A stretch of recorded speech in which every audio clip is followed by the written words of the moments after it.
하나님 말씀 함께 나누겠습니다. 신약 성경 마태복음 9장 9절부터 17절까지 말씀입니다. 성경을 들고 자리에서 일어서 주십시오. 제가 한 절 읽고 여러분들이 한 절 읽고 마지막 절은 함께 읽겠습니다. 9절입니다. 예수께서 그곳을 떠나 지나가시다가 마테라 하는 사람이 세관에 앉아 있는 것을 보시고 이르시되 나를 따르라 하시니 일어나 따르니라. 예수께서 마태의 집에 앉아 많은 세리와 죄인들이 와서 예수와 그의 제자들과 함께 앉았더니 바리새인들이 보고 그의 제자들에게 이르되 어찌하여 너희 선생은 세리와 죄인들과 함께 잡수시느냐. 예수께서 들으시고 이르시되 건강한 자에게는 의사가 쓸데없고 병든 자에게라야 쓸데있느니라. 너희는 가서 내가 긍휼을 원하고 제사를 원하지 아니하노라 하신 뜻이 무엇인지 배우라. 나는 의인을 부르러 온 것이 아니요 죄인을 부르러 왔노라 하시니라. 그때 요한의 제자들이 예수께 나와 이르시되 금식하는데 어찌하여 당신의 제자들은 금식하지 아니하시니까. 예수께서 그들에게 이르시되 혼인집 손님들이 신랑과 함께 있을 동안에 슬퍼할 수 있느냐. 그러나 신랑을 빼앗길 날이 이르리니 그때에는 금식할 것이니라. 생배 조각을 붙이는 자가 없나니 이는 기운 것이 그 옷을 당겨 헤어짐이 더하게 됨이요 새 포도주는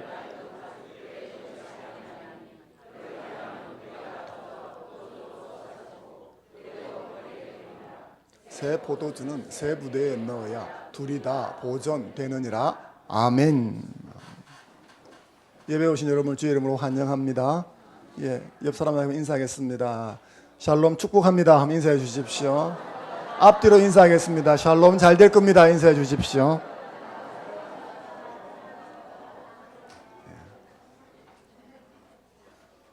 오늘 이 예배를 드리러 이 자리에 오신 분은 하나님이 지명하여 부르신 줄로 믿습니다. 하나님이 지명하여 부르신 자는 또한 하나님이 책임질 것을 믿습니다. 이 믿음으로 하나님의 은혜를 나누는 저와 여러분 되었으면 좋겠습니다. 오늘은 매튜 파티라는 제목으로 은혜를 나누려고 합니다. 제목이다 보니까 인상 깊은 파티가 있는지 제가 한번 생각해 보았습니다.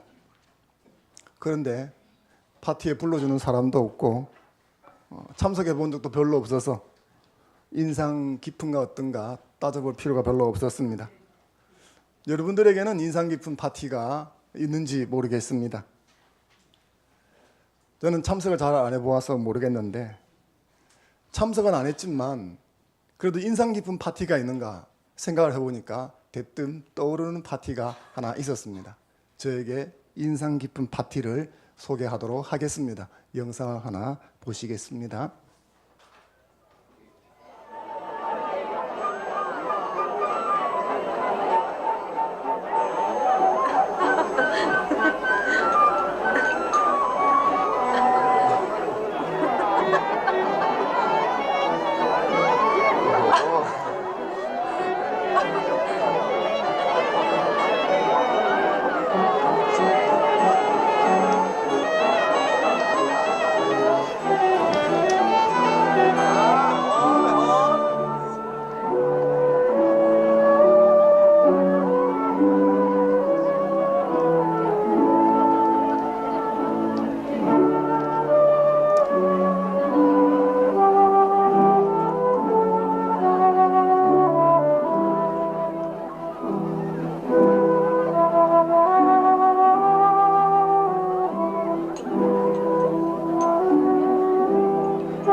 저에게는 이 파티가 두 가지 이유로 아주 인상이 깊었습니다. 그 중에 하나는 줄리엣이 너무 예뻤다는 겁니다. 저는 이 영화를 보고 이 장면을 보고 다 그런 줄 알았습니다. 근데 어떤 분은 로미오가 멋있다 그러더라고요. 저는 그런 걸 한 번도 느껴본 적이 없었습니다. 제가 사춘기 청소년 때 이 영화를 보았습니다. 화려한 옷에 감미로운 음악에 선남 선녀들의 만남이 있는 아름다운 파티로 저에게 기억이 되어 있었습니다. 그런데 제가 오늘 여러분들에게 소개하고자 하는 파티는 이렇게 눈길을 확 잡아 끄는 그런 파티는 아닙니다. 좀 더 정확하게 말하면 두 눈을 부릅뜨고 살펴보아도 잘 찾기 어려운 파티입니다. 바로 마태의 집에서 열린 파티입니다. 10절 말씀을 같이 한번 다시 읽어보겠습니다. 시작. 예수께서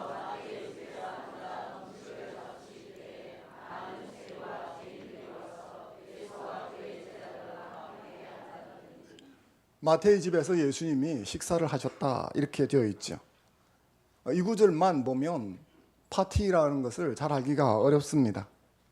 누가복음 5장 29절 말씀을 같이 한번 읽어보겠습니다. 시작. 레위가 예수를 위하여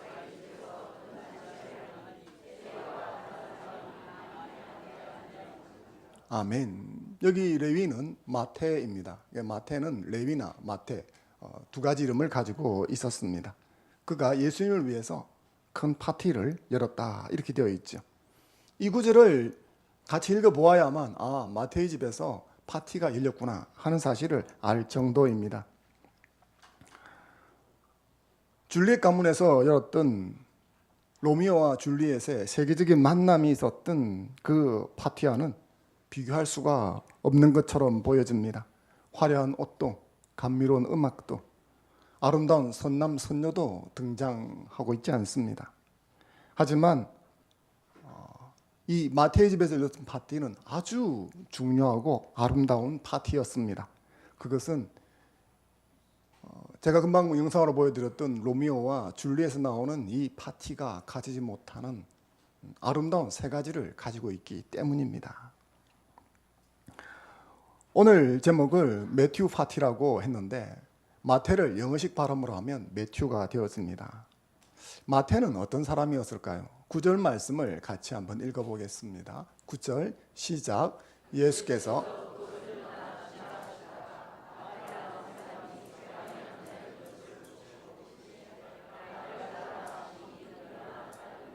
아멘.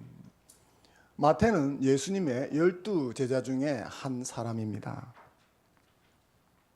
그는 마태라고도 불리고 레위라고도 불리는 사람이었습니다. 우리가 익히 아는 마태복음을 기록한 저자이기도 하죠. 그는 가버나움에서 세리라는 직업을 가지고 있었습니다. 가버나움이 어디쯤 있을까 지도를 잠깐 하나 보겠습니다. 체크 표시되어 있는 저 부분 갈릴리 호수를 중심으로 보면 저 정도 위치쯤에 있는 것이 가버나움입니다.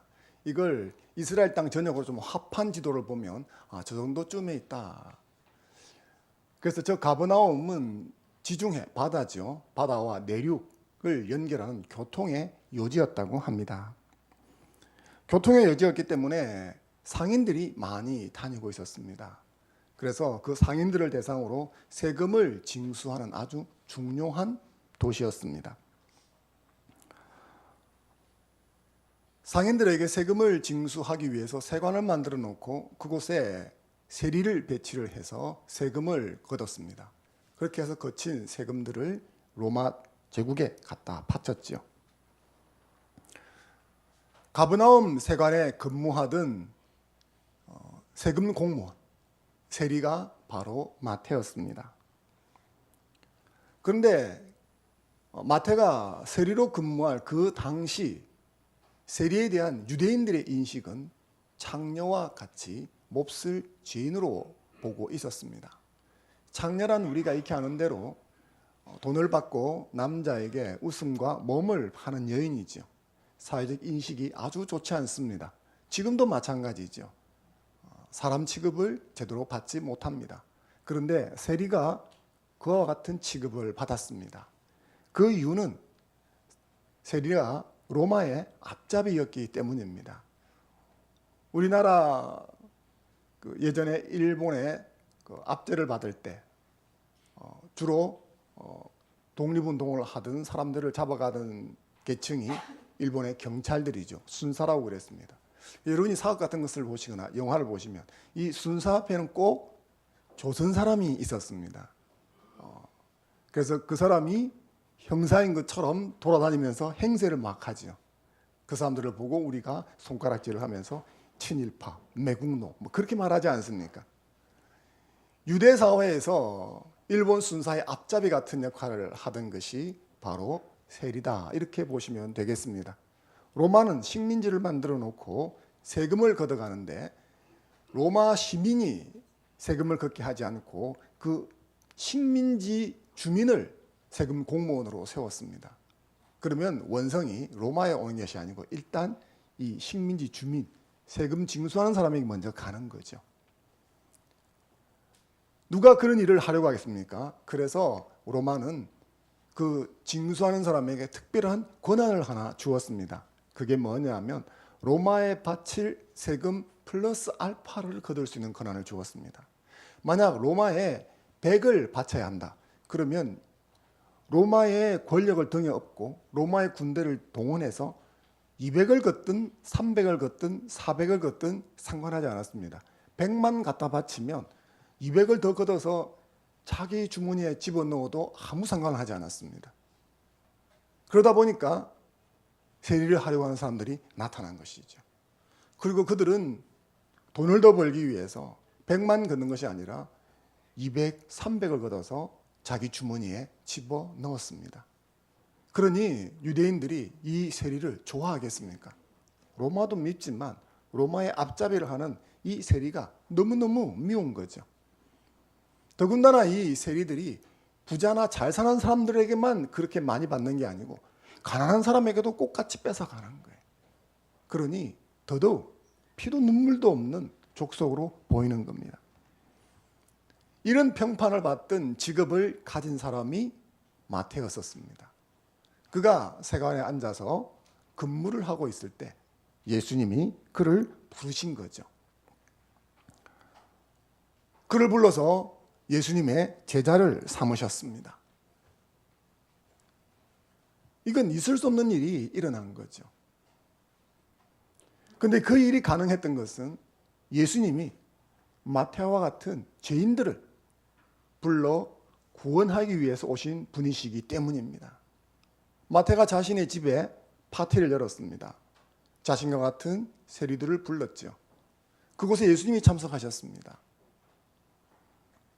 그것을 알게 된 바리새인들이 비난을 했습니다. 어떻게 세리들과 함께 식탁의 교제를 가집니까? 유대인들이 식탁의 교제를 가지는 것은 중요한 의미를 가지고 있습니다. 아무하고나 같이 밥을 먹지 않아요. 근데 예수님이 그곳에 가서 식사를 했다는 거죠. 그때 예수님이 하신 말씀이 13절 말씀입니다. 같이 한번 읽어보겠습니다. 시작. 너희는 가서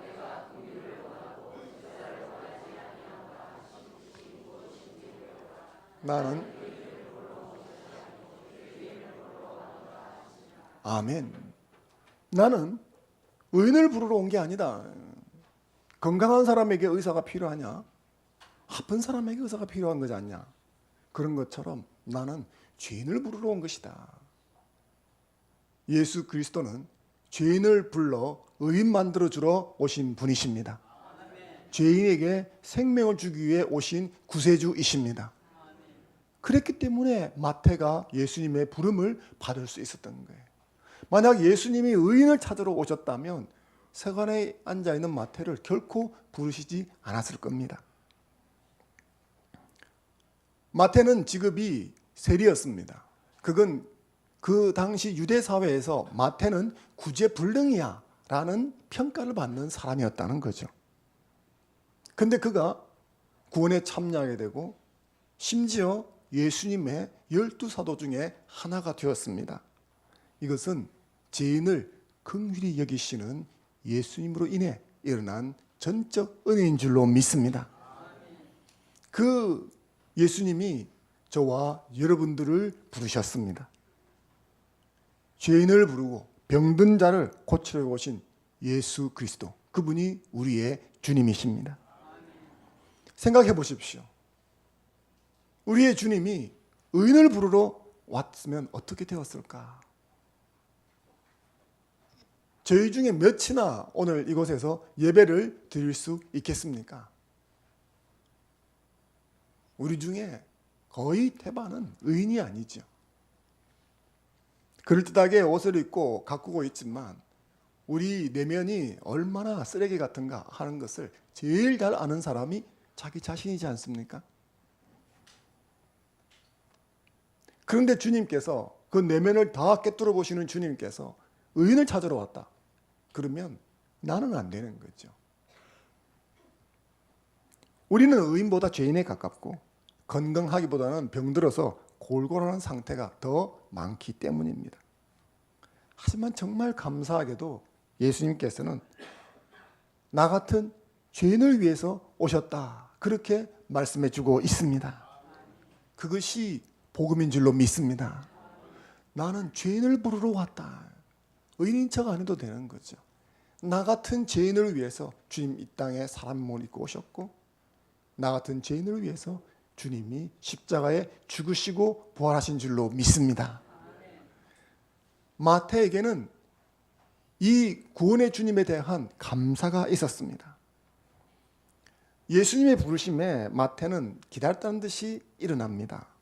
이것을 볼 때 마태는 세상 부귀 영화와 권력에도 별로 행복하지 않았다 하는 것을 유추해 볼 수가 있습니다.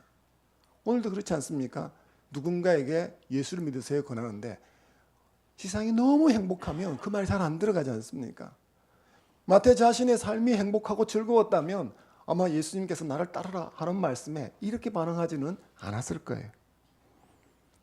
여리고에 있었던 세리장 삭개오처럼 세리로서 부와 권력은 누리면서 살았지만 실상 그 자신이 행복하지는 않았던 거예요.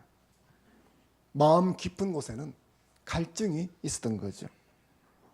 하지만 그 자신으로서는 하나님의 나라를 소망할 수도 없고 들어간다는 것은 언감생심, 꿈도 꿀 수 없는 거죠. 그런데 그런 마태 자신을 예수님이 불러주셨습니다. 영생을 얻고 하나님의 나라에 들어갈 수 있게 해주셨습니다. 여기에 대한 감격이 마태에게 있었다 하는 것은 우리가 능히 미루어 짐작할 수 있는 것입니다. 그래서 그 감격 때문에 이 파티를 집에서 열었다. 그렇게 보는 거죠. 사랑하는 성도 여러분, 여러분에게는 주 예수 그리스도로 인해서 받은 구원에 대한 감격이 있습니까? 예, 여기에 큰 목소리로 아멘 할 수 있는 자는 복되는 줄로 믿습니다. 없는데 아멘 할 수는 없는 거죠. 여러분에게는 구원의 감격이 있습니까? 이 구원의 감격이 늘 유지되는 여러분 되셨으면 좋겠습니다. 이사야 12장 3절 말씀 같이 한번 읽어보겠습니다. 시작. 그러므로 아멘. 이 고백이, 이 노랫말이 마태의 심정을 대변한다고 저는 믿습니다. 그리고 이것이 여러분의 삶에도 터져나오는 노랫말이 되었으면 좋겠습니다. 세간에 앉아 돈벌이에 급급했던 마태와 같은 것이 저와 여러분의 삶이 아닙니까? 그런 나를 값없이 구원해 주셨습니다. 이 구원의 은혜에 늘 감사하는 저와 여러분 되기를 주의 이름으로 축원합니다. 제가 마태가 자신의 집에서 열었던 파티에는 3가지 정도의 의미가 들어있다 말씀을 드렸는데, 그 첫 번째로 구원해 주신 은혜에 대한 감사가 들어있다고 말씀을 드렸습니다. 근데 이 구원의 은혜에 대한 감사는 사실은 조금 희미하게 감추어져 있는 부분이죠. 그래서 성경을 좀 곱씹어 보아야만 깨달을 수 있고 느낄 수 있는 부분입니다. 하지만 이것보다 좀 더 뚜렷하고 강하게 직관적으로 다가오는 내용이 있습니다. 그것은 바로 예수 그리스도를 믿으면 더 이상 옛 모습으로는 살 수 없다라고 하는 각오입니다. 마태는 예수님이 세간에 앉아서 일하는 모습을 보고 부르셨습니다. 뭐라고 부르셨는지를 모르겠어요. 마태, 나를 따라가겠느냐? 그랬는지도 모르죠. 근데 마태의 반응은 나와 있습니다. 9절에 보면 일어나 따랐다 이렇게 되어 있습니다. 일어났다라고 하는 이 용어는 아오리스트 분사형입니다. 헬라어 문법을 제가 한 번씩 여러분에게 말씀을 드리는데 헬라어에서 아오리스트라는 것은 과거를 뜻합니다. 그런데 단순히 우리나라 문법에 과거를 말하는 것이 아니라 행동하는 주체의 의지를 담고 있는 과거입니다. 그래서 단호하다, 각오, 뭐 이런 것들, 결단 이런 것들을 표현해 주는 문법 용어입니다. 그러니까 마태가 자리에서 일어났는데 그 일어나는 행동에는 마태의 각오가 담겨 있었다는 거죠. 따랐다. 이것도 아오리스트 능동형 동사입니다. 그러니까 자리에서 벌떡 일어나서 예수님을 따라가는데 그 걸음걸이에 뭡니까? 마태의 각오가 배어 있더라. 이걸 어떻게 표현할까 해서 헬라 문법 아오리스트형을 사용해서 표현했다라는 거죠. 단순히 의자에서 벌떡 일어났다 그런 게 아니에요. 예수님의 말씀이 떨어지자 지체하지 않고 즉시 순종했다 하는 것을 표현해주고 있는 것입니다. 레위는 전인격적으로 예수님의 말씀에 순종하는 모습을 보여주고 있습니다. 잠깐 나 좀 볼래? 그래서 의자에서 일어나서 왜요? 이런 게 아니었다는 거예요. 그 말씀을 듣자 안주머니에 넣어놓았던 사직 봉투를 꺼내가지고 자신이 근무하던 책상에 탁 던져놓고 튀어나가 버렸다는 거예요. 이 말은 지금까지 자신이 누리던 부와 권력을 거부하고 포기한다는 것을 뜻하는 거예요. 예수님을 따르던 사람들 중에 어부 직업을 가진 사람들이 있었습니다. 근데 어부라는 직업은 돌아가면 또 얼마든지 또 어부로 살 수가 있었습니다. 하지만 세리라는 직업은 한번 사직서를 던지고 나왔다면 다시 돌아가기 어려운 거예요. 레위는 욕을 먹든지 말든지 로마 치하에서 세리라는 직업으로 많은 부를 거머쥔 사람이었습니다. 겸해서 권력도 검해진 거죠. 명예가 없습니다. 명예가 없기 때문에 오히려 더 돈과 권력에 집착했을지도 모르지요. 그런데 예수님이 부르시자 자신의 삶을 지탱해 주던 돈과 권력을 팽개치고 일어나는 거예요. 가난하게 사는 것을 선택한 것이죠. 그런다고 명예가 돌아오는 것도 아닌데. 그리고 자신의 집에서 파티를 열었습니다. 마태가 사람들을 초청했는데 어떤 사람들이 왔을까요? 유유상종이 있죠. 세리들이 오는 거죠. 자기들끼리 노는 겁니다. 다른 유대인들은 그 집에 오지를 않는 거예요. 초대를 해도 오지를 않습니다. 그 마태는 자신의 집에 파티를 열고 옛 동료들, 세리들이죠. 유대인들에게 손가락질 받는 사람들. 그리고 중마고우들, 친구들을 몇 명을 초대를 하게 된 거죠. 별다른 말은 없지만 마태가 이런 파티를 열고 난 다음에 예수님을 따라서 계속 함께 다니게 되어집니다. 그러면 우리가 이 파티의 성격을 알게 되어지죠. 이 파티는 송별회라는 것을 알 수 있습니다. 그러니까 친구들에게 내가 이제 예수님을 따라서 이 마을을 떠나려고 하니까 더 이상 우리가 볼 수 없게 되었다. 나 가도 잘 살아라. 뭐 이런 이야기를 하려고 이 파티를 개최했다 하는 사실을 알 수 있는 겁니다. 마태는 자신의 주변 사람들에게 작별을 고하고자 이 파티를 연 것이죠. 더 이상 세간에 앉아서 세리로 살지 않겠다라는 것을 보여준 겁니다. 예수님을 발견하고 믿게 된 순간 예수님을 알지 못했을 때의 삶을 더 계속해서 사는 것은 불가능한 것입니다. 사진을 한 장 보여드리겠습니다. 영화의 한 장면입니다. 카리스마 넘치는 저 남자 배우가 주인공입니다. 이 영화는 2016년 케빈 레이놀즈 감독이 감독한 부활이라고 하는 영화의 한 장면입니다. 상당히 잘 만들어진 영화입니다. 크리스찬이 아니라도 볼만합니다. 안 보신 분들은 어떻게 한번 보시면 좋을 것 같습니다. 좀 멋지게 생긴 주인공은 로마의 호민관 클라비우스입니다. 그는 총독의 명령을 받고 눈으로 부활이 실제였는지 추적하게 되어집니다. 이 과정에서 예수님과 무관했던 호민관은 부활하신 예수님을 만나게 되어집니다. 그로 인해서 예수님과 제자들을 진멸하기 위해 쫓아가던 자가 로마 제국에게 쫓기는 신분이 되었습니다. 이 영화의 마지막 장면이 저에게는 아주 강렬했었습니다. 영화의 마지막은 이런 대사로 끝납니다. 누군가 이 호민관에게 묻습니다. 예수가 죽었다가 부활했다는 소문이 정말 사실입니까? 그러자 이 호민관이 이렇게 대답을 합니다. 분명한 사실은 나는 이제 예전의 나로 돌아갈 수 없다는 것이오. 그렇게 하면서 자신의 손에 로마 장교 표식인 반지를 손가락에서 뽑아서 식탁 위에 올려놓고 나갑니다.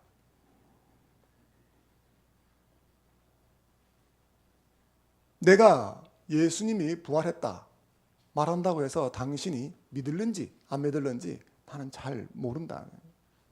근데 한 가지 분명한 것은 나는 더 이상 이제 로마의 군인으로 예전에 호민관으로 살아갈 수는 없다. 이것은 호민관만 그런 것이 아닙니다. 예수님을 만나 거듭난 사람은 누구나 이런 모습을 보여주는 것입니다. 예수님을 영접했는데 여전히 옛사람의 모습으로 사는 것은 불가능하며 허용되지도 않습니다. 본문의 17절 말씀을 같이 한번 읽어보겠습니다. 17절 시작. 새 포도주를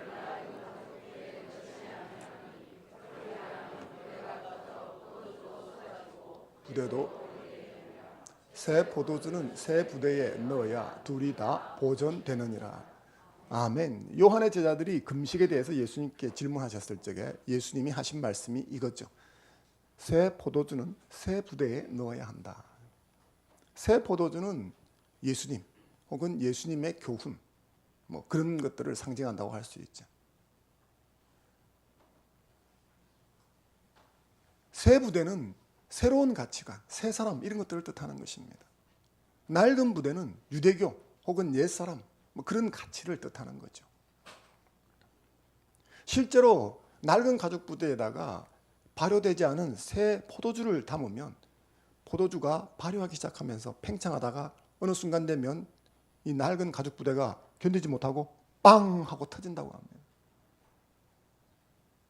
주님 말씀하시는 거죠. 내가 가르치는 교훈, 나를 따라오는 사람은 새 포도주를 담는 사람이다.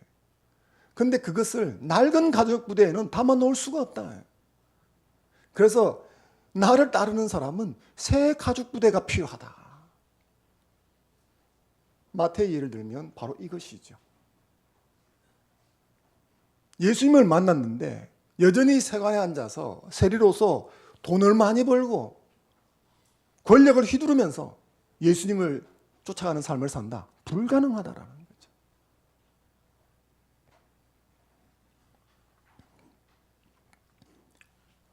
예수님을 믿고 거듭났는데 여전히 옛사람, 내 세상의 가치관과 습관을 따라 살면 빵 하고 터져버립니다. 그래서 호민관도 예전의 자신의 모습으로 돌아갈 수 없다라는 대사로 마치는 거죠. 그것은 마태에게도 마찬가지였습니다. 더 이상 세리로서 세상의 부와 권력을 추구하는 삶을 살 수 없다는 거죠. 예수를 믿으면 모든 직장을 다 사표 쓰고 나와야 한다 그 말을 하는 게 아닙니다. 더 이상 땅의 가치를 추구하고 살 수 없다는 결연한 의지가 나타난다는 거죠. 그래서 마태는 주변 사람에게 나는 더 이상 이제 옛날처럼 살지 않을 거야 라는 것을 공개적으로 밝히고 있다는 것입니다. 사랑하는 성도 여러분, 저는 여러분들도 이렇게 믿음의 색깔을 단호하게 드러내는 자가 되기를 바랍니다. 주변 사람들에게, 직장 동료든지 친척이든지 친구들이든지 그런 사람들에게 커밍아웃 하십시오. 동성애자들이 커밍아웃 하고 있습니다. 자랑할 게 아니고 이런 걸 하면 안 되는 거죠. 예수 믿는 사람이 커밍아웃 해야 됩니다. 주변 사람에게 한턱 쏘면서 내가 이제는 예수님 믿고 살기로 결단했다고 밝히십시오.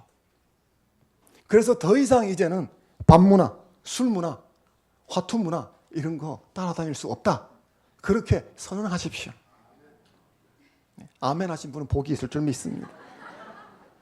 그리고 갈라디아서 2장 20절 말씀을 한번 보기 좋게 그 앞에서 암송 한번 해보십시오. 갈라디아서 2장 20절 말씀을 같이 한번 보겠습니다. 암송이 가능하신 분은 그냥 따라서 암송하겠습니다. 시작. 내가 그리스도와 함께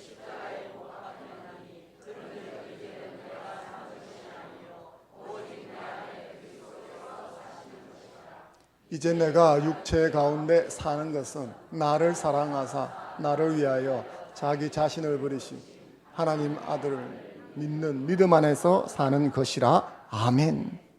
그러면서 손을 이렇게 씻으십시오. 더 이상 옛날에 나는 없다.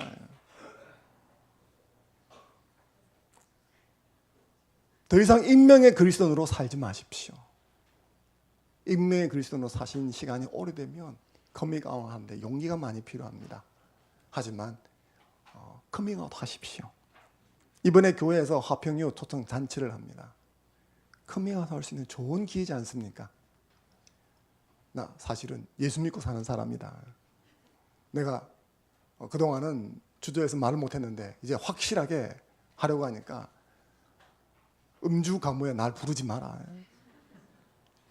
그리고 나 따라 한번 좋은 데 가보자. 얼마나 좋습니까? 하나님을 영화롭게 하고 올바른 신앙으로 한 걸음 더 나아가는 여러분 되시길 주의 이름으로 축원합니다. 마태가 자신의 집에서 열었던 파티에는 세 가지 의미가 담겨 있다고 그랬어요.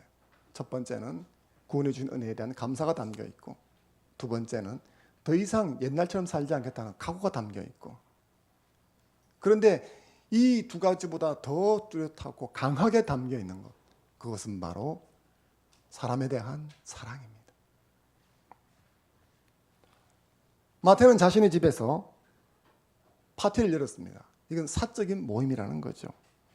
마태는 이 자리에 자신의 옛 동료와 세속적인 친구들을 불렀습니다.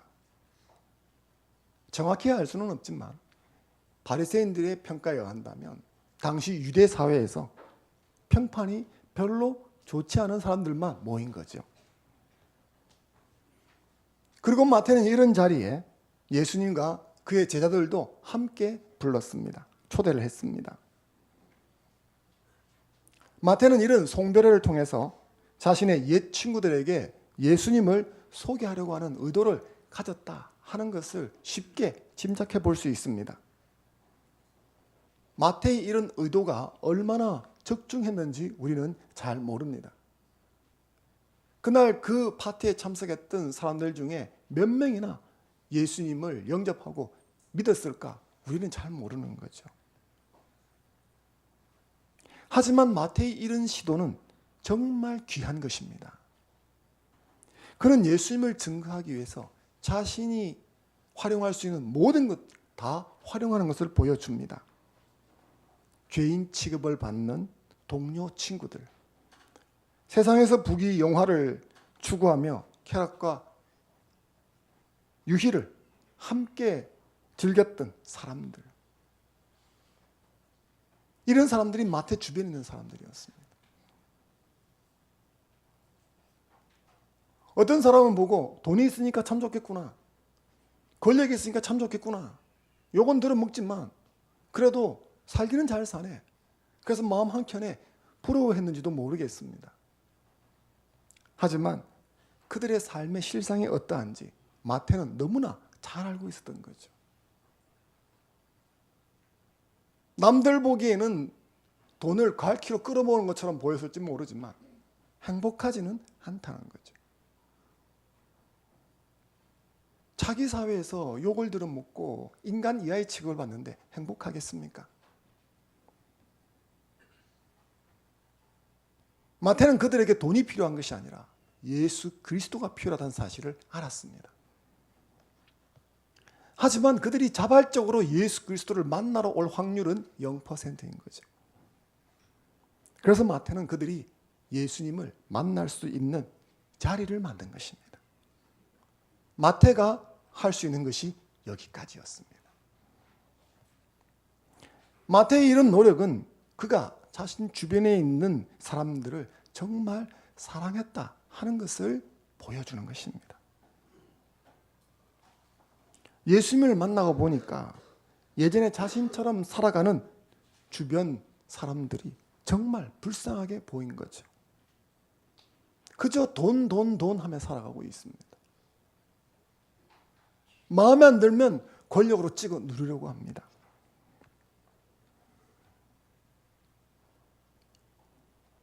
자신도 그 속에서 살았습니다. 돈 하고 살다가 행복하지는 않았지만 그냥 그렇게 살았습니다. 그러다가 예수님으로 인해서 그 자리에서 빠져나왔습니다. 돈의 노예로 살고 권력의 노예로 살다가 빠져나와서 보니까 예전에 자신처럼 사는 사람들이 정말 불쌍하기 짝이 없는 거죠. 여러분도 아마 그런 경험이 있을 겁니다. 예수 믿기 전에는 이게 전부인 줄 알고 이게 최고인 줄 알고 따라오고 갔었는데 어느 순간 그게 아니라는 사실을 깨닫고 예수 그리스도를 발견하고 나서 다시 그것을 바라보니까 예전엔 나처럼 사는 사람들이 참 너무 불쌍타 이런 마음이 들었다면 그게 마태의 심정인 거죠. 그냥 그대로 두면 망한 인생을 살다가 죽을 게 눈에 선하게 밟히는 겁니다. 정말 친구라면 그들을 정말 사랑한다면 그걸 그냥 두고 볼 수 없는 거죠.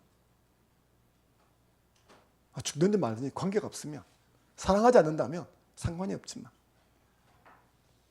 그래서 마태는 그들을 예수님에게 소개하지 않을 수 없었던 것입니다. 이렇게 매튜 파티에는 영혼을 사랑하는 마태의 마음이 담겨 있었던 거예요. 그런 마음이 동일하게 예수 그리스도 안에 있었던 것입니다. 그래서 죄인들이 우글거리는 그 자리에 예수님이 마다하지 않고 참여하신 거예요.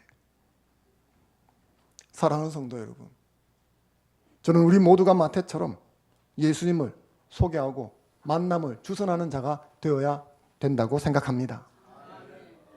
미국의 주목받는 교회 중에 윌로우 크릭 처치라는 것이 있습니다. 이 교회에서 매튜 파티라는 프로그램을 진행하고 있습니다. 매튜 파티는 전도를 비전으로 가진 사람들이 모인 소그룹들입니다. 그래서 그들은 소그룹을 전도를 하기 위해서 모입니다. 그 비전을 나누고 그리고 각자 전도할 태신자를 가슴에 품고 명단을 제출합니다. 그리고 모일 때마다 그들을 위해서 기도합니다. 그리고 한 주간이 지나면서 두 주간이 지나면서 자신이 기도하던 그 태신자들과 어떤 관계를 맺고 접촉을 했는지를 그 모임에 와서 나누기 시작합니다. 그렇게 나누는 과정 속에서 기도가 점점 더 구체적이 되어집니다. 관계가 잘 맺어지는 태신자도 있고 관계가 잘 안 맺어지는 난관에 부딪힌 태신자들도 있고 그렇게 하면서 일정한 시간이 지나고 어느 정도 유대관계가 맺어지면 매튜 파티를 엽니다.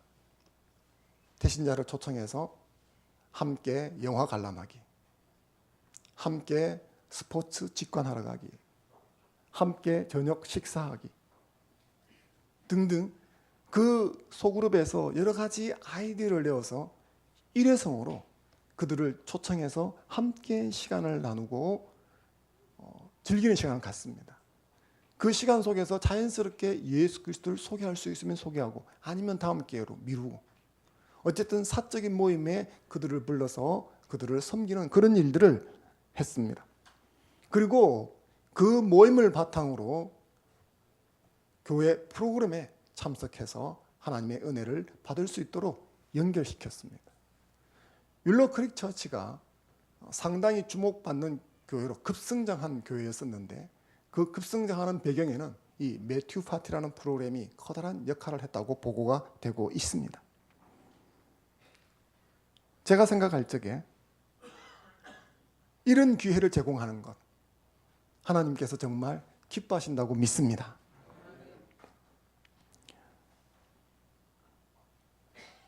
저와 여러분들이 만약 이런 생각을 가지고 그들에게 다가가서 복음을 전한다면 하나님께서 길을 열어주실 줄로 믿습니다. 화평 이웃 초청잔치가 그런 계기로 얼마든지 사용될 수 있습니다. 여러분 소그룹에서 함께 영혼을 위해 기도하시고 그들을 가슴에 품고 접촉하시고 그리고 개적으로 만나보시고 교회 화평이후 초청잔치로 초대를 해본다면 어떤 일이 일어날까요? 한 가지 분명한 것은 이것이 하나님을 기쁘시게 한다는 겁니다. 디모데전서 2장 4절 말씀을 같이 한번 읽어보겠습니다. 시작. 하나님은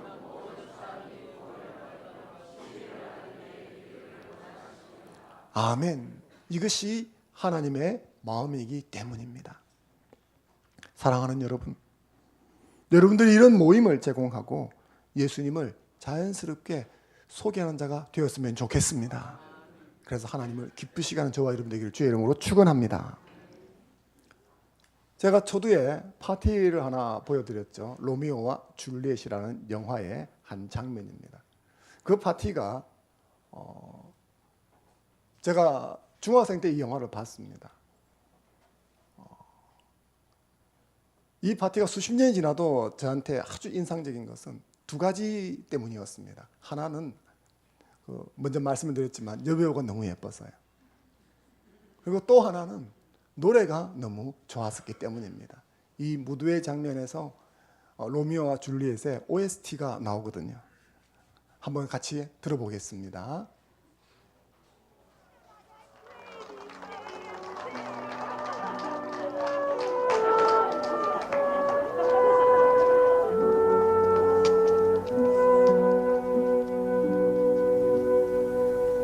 What is a youth, impetuous fire? What is a maid, ice and desire? The world wags on, a rose will bloom, it then will fade. So does a youth, so does the fairest maid.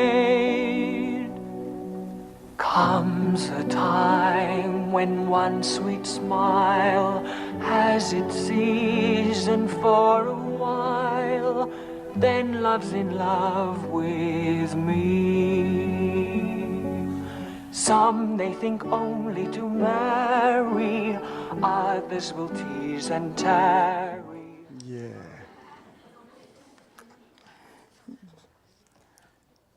노래 제목은 What is a Youth라는 것입니다. 당시 무명 가수였던 글렌 웨스턴이 이 노래를 불렀습니다. 제가 노래를 잘 못하지 않습니까? 정말 노래를 잘 부르거든요. 얼마나 불러야 유명 가수가 되는지요. 제가 저 노래가 너무 좋아가지고 얼마나 많이 들었는지 모르겠습니다. 제가 또 영어를 잘 못하거든요. 그 뜻도 모르고 그냥 불렀습니다. 근데 나중에 이제 뜻을 알고 보니까 좀 이상하더라고요.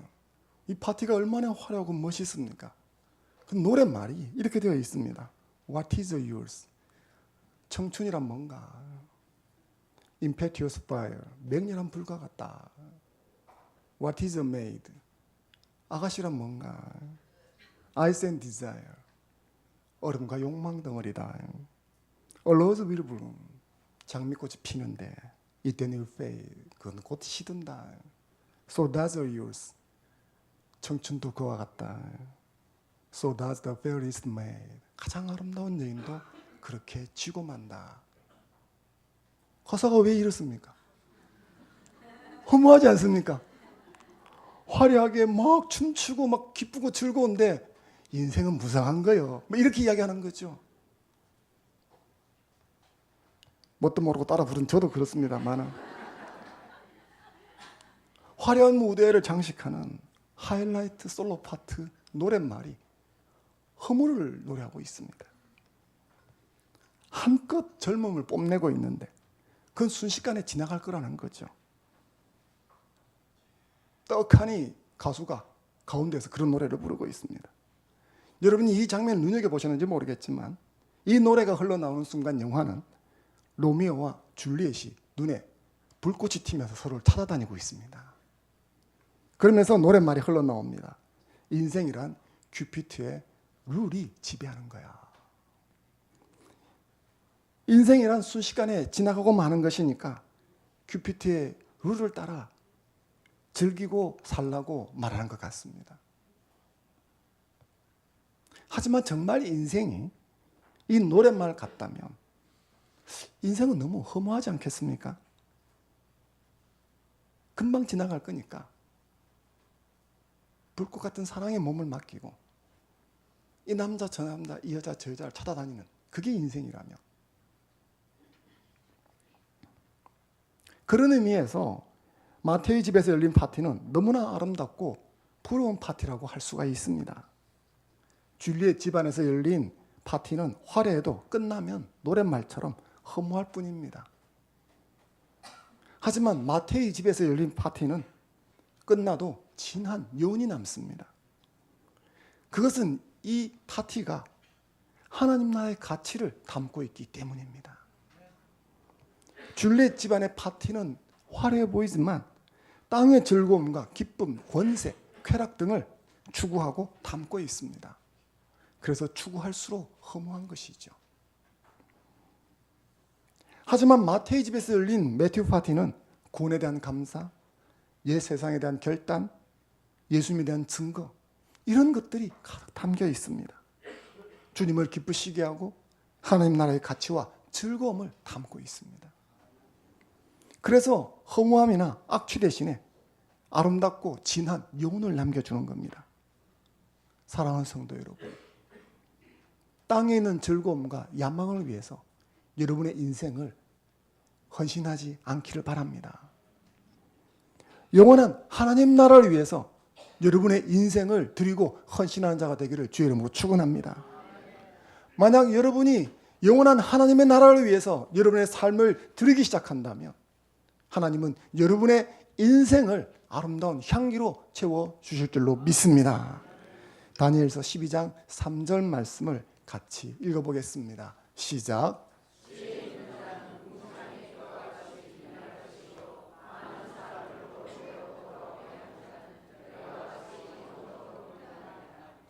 아멘. 그렇습니다.